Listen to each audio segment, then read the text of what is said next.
Ndabashimiye cyane kuba murimo kutwumva.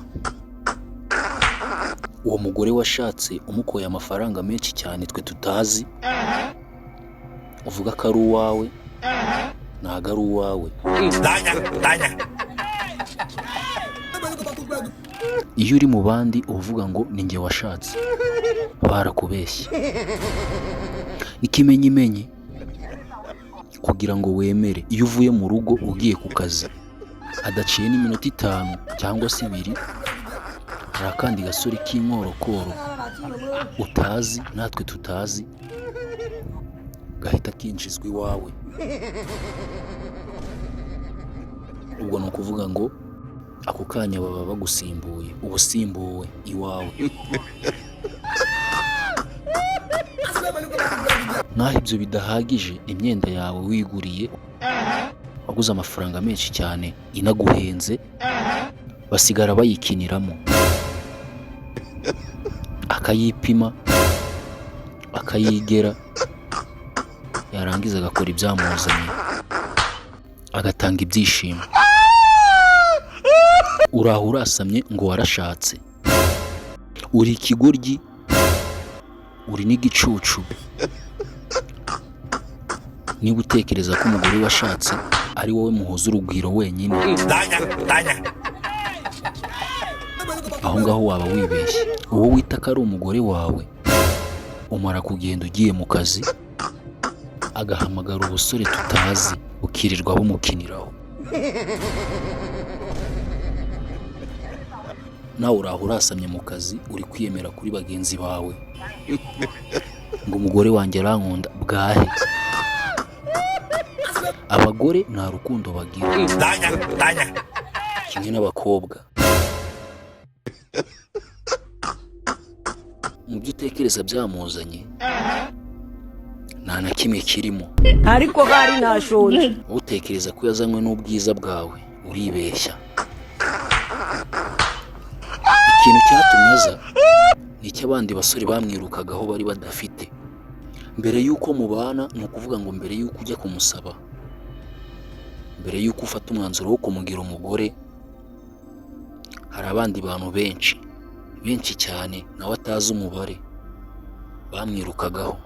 Kwibwira rero ko umufite, uribeshya. Aho ngaho nta bwenge waba ufite. Nyakubahwa Paul Kagame, abayobozi mwese muri kunyu banyitanyira amajyambere. Nta kuntu wasobanukirwa umuntu waremwe wasinziye, biragoye. Ariko bari nashonje. Nyakubahwa Paul Kagame, abayobozi mwese muri kunyu banyitanyira amajyambere. Ni ukuvuga ngo iyo uri mu kazi uba uri aho ngaho utuje, rimwe na rimwe ukajya umuhamagara akakubwira ati ngo ndaryamye. Abayobozi mwese muri kunyu Nibyo aba aryamye, ariko ntabwo aba aryamye wenyine.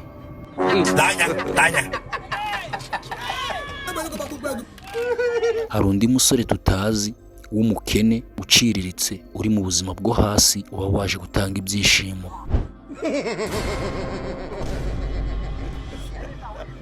Ntuzongere kwikomanga mu gatuza ngo ni njye washatse. Nyakubahwa Paul Kagame, ababizi neza bazaguseka. Utekereza ko ubwiza bwawe aribwo bwakuye umugore wawe. Utekereza ko kandi amafaranga yawe ariyo yatumye aza. Reka ayo mafaranga ise yari ayafite. Niba ari ibiryo ise yari abifite, niba ari uburiri bwiza yaburaragaho, niba ari amagambo meza afite na basaza be cyangwa se babyara be bari kuyamubwira. Ntukagende rero ngo uhugire mu kazi ngo wibagirwe gutanga ibyo wakagombye gutanga, ndavuga kuzuza inshingano. Ikibabaje ni uko muhugira mu kazi mushaka amafaranga, ayo mafaranga mukayabasigira ngo baze kuyakemuza ibibazo bafite. Nibyo bayakemuza ibibazo bafite. Uramusigira ibihumbi 50, afatemo ibihumbi 20, abihereza agasore kirirwe gafata umusu wa gege cyangwa se umupuri. Ariko bari nashonje. Nyakubahwa Paul Kagame, abayobozi mwese muri kunyu banyitanyira. Igitangaje ni uko wowe ubwawe uzarinda upfa udasobanukiwe ibijya mbere, kubera ko iyo ako gasore kaje kakirirwa iwawe, umugore wawe cyangwa se umudamu wawe, nako wa wundi witwa umudamu wawe, aba azi neza amasaha ukunze gutahiraho.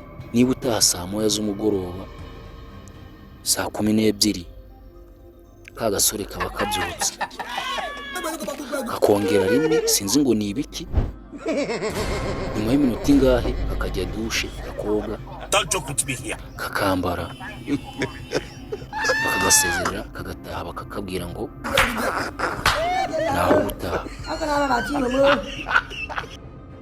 Nawe ugataha uzi neza ngo umugore wawe yiriwe aryamye bwahe. Ntuzongere gutekereza ibyo bintu. Abana bawe babatera ubwoba, bakababwira ko nibaramuka babwiye papa wabo ko hari umusore waje, bazabakubita bakenda kubica. Hari nabo babwira ngo uriya muntu nimujya mubona yinjiye mu cyumba, mujye mumureka kubera ko ni tonto, ni brother. Iki kiganiro cyitwa Bimenye. Iki ni igice cya mbere, muzagenda mugikurikirana etape par etape, ni mu rurimi rw'igifaransa. Mwibutsa gukanda like niba ari bwo bwa mbere ugeze aha ngaha, kandi subscribe, ujye no muri comment.